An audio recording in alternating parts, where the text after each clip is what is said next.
नमस्कार, स्वागत है आप सभी का हमारे इस खास प्रोग्राम FIN10 में। आप देख रहे हैं नेशन मिरर और मैं हूं आपके साथ मुस्कान अग्रवाल। FIN10 की शुरुआत करते हैं जहां शेयर मार्केट में आज सिर्फ मुनाफा वसूली हुई है। जी हां, आज कारोबारी हफ्ते के तीसरे दिन शेयर बाजार में मुनाफा वसूली देखी गई। सेंसेक्स 168 पॉइंट्स और निफ्टी 50 31 पॉइंट्स की गिरावट के साथ बंद हुआ। सेंसेक्स के 30 शेयर में से 17 में तेजी और 13 शेयर्स में गिरावट देखी गई है। वहीं बात करें निफ्टी 50 की तो निफ्टी 50 में 19 शेयर्स में तेजी और 31 शेयर्स में गिरावट रही। एफएमसीजी और ऑयल एंड गैस सेक्टर को छोड़कर सभी सेक्टर्स में तेजी रही। विदेशी निवेशकों ने आज करीब 5,730 करोड़ रुपए के शेयर्स बेचे, वहीं घरेलू निवेशकों ने करीब 7,000 करोड़ रुपए के शेयर खरीदे हैं। बाजार आज बढ़त के बाद आखिरी घंटे में फिसलकर बंद हुआ।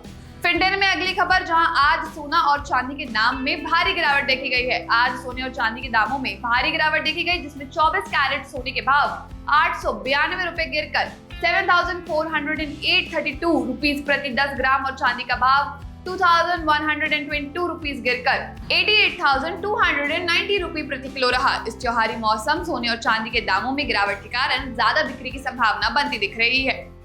हालांकि अगर बाजार की बात करें तो बाजार में अभी भी आशंका की स्थिति बनी हुई है, लेकिन ज्वेलर्स एसोसिएशन का मानना है कि सोने और चांदी के दाम कुछ भी रहें, लेकिन धनतेरस और दिवाली के समय क्योंकि भारतीय मान्यता अनुसार इसकी खरीदी शुभ मानी जाती है, इसलिए मांग में फिलहाल कोई कमी की संभावना नहीं है। FIN10 में अगली खबर, जहां आरबीआई ने आशा अनुरूप ब्याज दरों में नहीं किया कोई बदलाव। जी हां, जैसे कि सभी को आशा थी और हमने भी अपने सोशल रिपोर्ट में कहा था कि उसी के अनुरूप आरबीआई ने ब्याज दरों में कोई भी बदलाव नहीं किया है।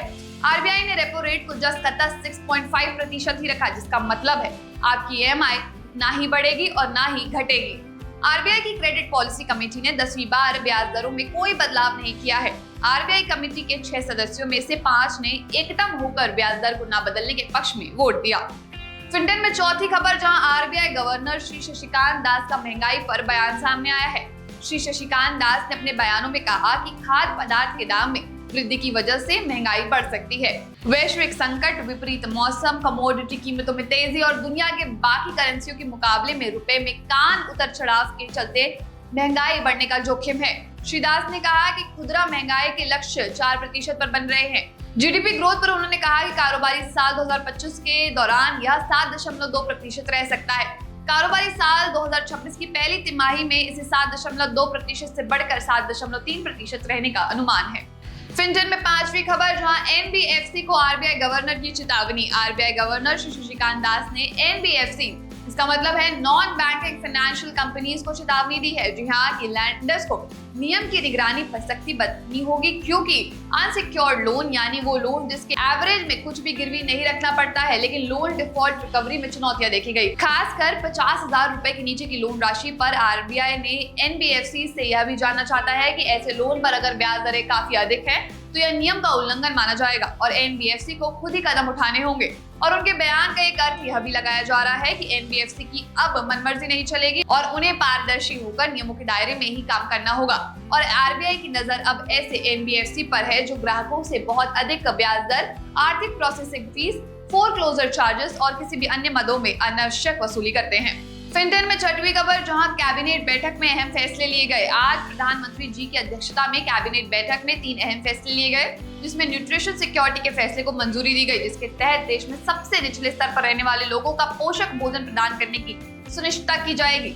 इसके अलावा बात करें नौवहन इतिहास को सामने रखने के लिए एक विकास योजना को भी मंजूरी दी गई है। इसके तहत लोथल गुजरात में नेशनल मैरीटाइम हेरिटेज कॉम्प्लेक्स का निर्माण किया जाएगा। इसके अलावा तीसरे अहम फैसले में देश की सीमाओं में लगे क्षेत्रों में इंफ्रास्ट्रक्चर डेवलपमेंट पर विस्तृत योजना को भी मंजूरी दी गई। इसके अंतर्गत पंजाब और राजस्थान के 2000 किलोमीटर के एरिया में नया रोड नेटवर्क बनाया जाएगा और इस रोड नेटवर्क को देश के दूसरे अहम नेटवर्क से जोड़ा जाएगा। FIN10 में बढ़ते हैं 7वीं खबर की ओर, जहां भारत का अब तक का सबसे बड़ा IPO Hyundai Motors India limited Bharat में अब तक रहने का सबसे बड़ा IPO 15 अक्टूबर को लेकर आ रहा है, जिसमें आवेदन करने की आखिरी तारीख 17 अक्टूबर है। इसकी शेयर लिस्टिंग 22 अक्टूबर को हो सकती है, यानी इस तारीख को Hyundai के शेयर बाजार में ट्रेड करने लगेंगे।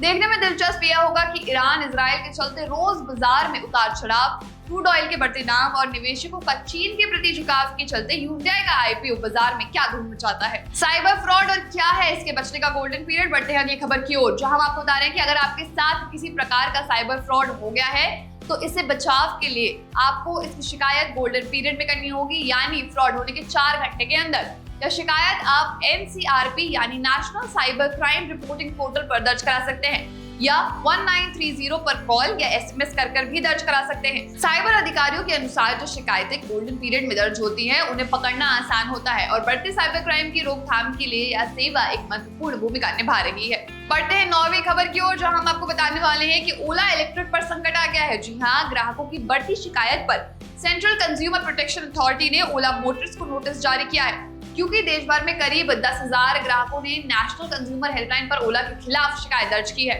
सेंट्रल कंज्यूमर प्रोटेक्शन अथॉरिटी ने ओला को 3 अक्टूबर का नोटिस भेजा है और उन्हें 18 अक्टूबर तक जवाब देने को कहा है। ज्यादातर शिकायतें ओला इलेक्ट्रिक से मिलने वाली सर्विसेज से जुड़ी हैं और ग्राहकों की शिकायत है कि ओला ने गाड़ी खरीदते समय सर्विस से संबंधित जो भी वादे किए थे ना वे पूरे किए हैं, जिससे उन्हें परेशानी का सामना करना पड़ रहा है।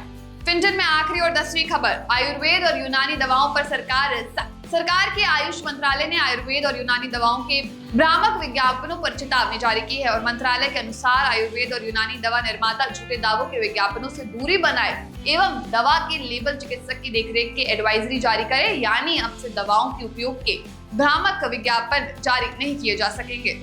अगर कोई भी दवा निर्माता भ्रामक विज्ञापन जारी करेंगे तो उनके खिलाफ कार्यवाही की जाएगी। जी हाँ, सरकार एक्ट के तहत उन पर पेनल्टी लगाएगी एवं आयुर्वेद एवं यूनानी दवा का सेवन चिकित्सक की देखरेख में लिया जाएगा, ऐसी चेतावनी भी लिखनी पड़ेगी। इसके अलावा स्वयं बीमारी की पहचान और इसका इलाज न करने की सलाह भी दवा निर्माता को देनी होगी। अगर ग्राहकों को ऐसे भ्रामक विज्ञापन दिखते हैं तो इसकी रिपोर्ट राज्य आयुष मंत्रालय और लाइसेंस अथॉरिटी को करने की सलाह दी गई है ताकि उचित कार्यवाही की जा सके। तो आज के लिए Finten is signing off and always remember, safe investing is always happy investing. बने रहिए हमारे साथ और देखते रहिए नेशन मिरर।